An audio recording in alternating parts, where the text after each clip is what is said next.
پورا تمام تر جو قصہ ہے قصہ یوسف، جو میں نے انٹرو میں ایک بات کہی کہ پورے قرآن کریم میں ایک نبی کا قصہ ایک ساتھ رکھ دیا اللہ تعالیٰ نے، قدم قدم پر نصیحتیں، روشنی ہمیں ملتی ہے اس قصے سے۔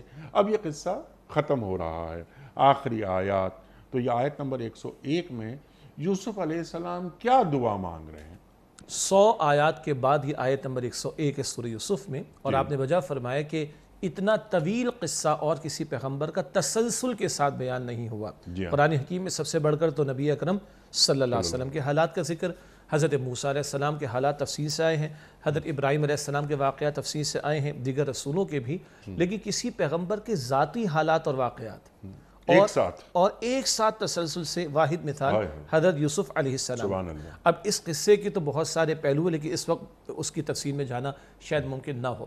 البتہ جو آپ نے منظرنامہ بھی پیش کیا، کیا کچھ بیتا ہے حضرت یوسف علیہ السلام پر، اور کن کن مراحل سے گزرے ہیں، مشقتوں سے گزرے ہیں، آزمائشوں سے گزرے ہیں، اور کیا مقام عروج اللہ سبحانہ وتعالیٰ نے ان کو عطا فرمایا، ان ساری تفصیلات کے بعد پھر یہ آیت کریمہ آ رہی ہے۔ البتہ اس پر کلام کرنے سے قبل ایک دو نقطے میں چاہوں گا کہ ہم سب کی نصیحت یاد دہانی کے لیے سامنے آ جائیں۔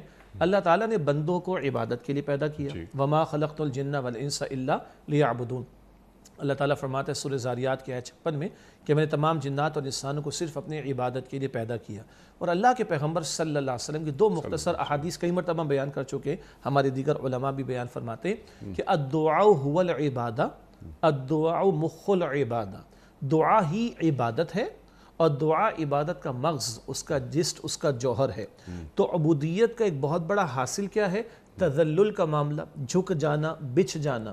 اس بچھ جانے اور جھک جانے کی ایک انتہائی کیفیت دعا کے اندر ہوا کرتی ہے۔